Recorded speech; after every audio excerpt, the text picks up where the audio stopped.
just couldn't breathe. And my wife said, what's to do with it? I said, I can't breathe, I've got pains in my chest. In cases of adult asthma, if you forget that killer question, what do you do for a job? Then you are probably placing that patient at a significant disadvantage. Through no fault of my own, I'd got this disease, and how bad is it? How fast is it going to progress?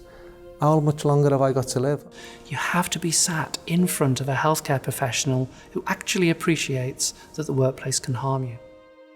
As adults, we spend 1/3 of our lives at work, so it's very important that also in adulthood we respire clean, healthy air in our working environments. You have to realize that roughly 10-15%, for instance, of all asthma cases are work-related, so caused by a factor in the work environment.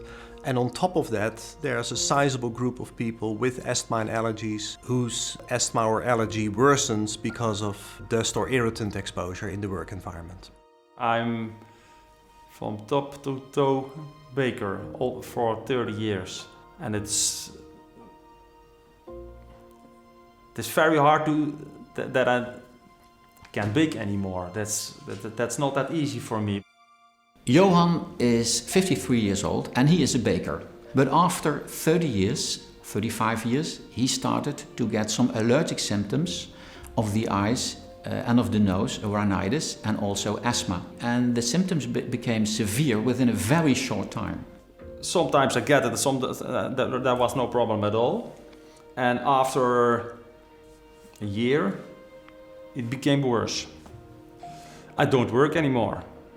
Now for 6-7 months, I quit.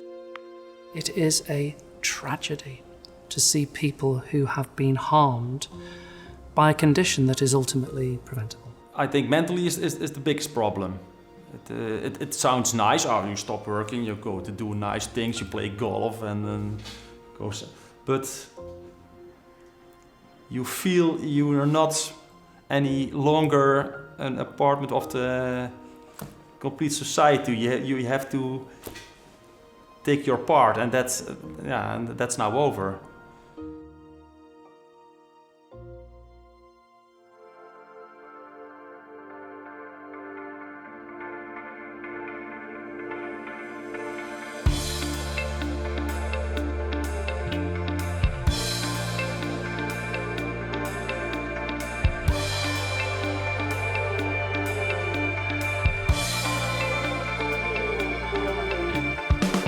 Here we are, Trafalgar Square, one of the most toxic places in Europe. Air pollution is the problem, of course. We started 5:30, got into a studio and had things like BBC London and then 11 local BBC stations around the country phoning in and having live interviews about some of the press releases we had sent out and about the Healthy Lungs for Life campaign. What we offer here is free lung testing for the general public. It's a prime location. I think it really makes a difference, and that's what we're all about. People are particularly interested in some of the fun aspects. So there's a game going on which is based on the Monopoly board game.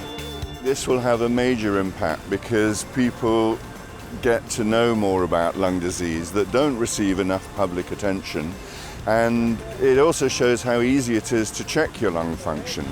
So I think we're building on a momentum that's already there. So for us, it's really good timing to be in London. So it's been fun.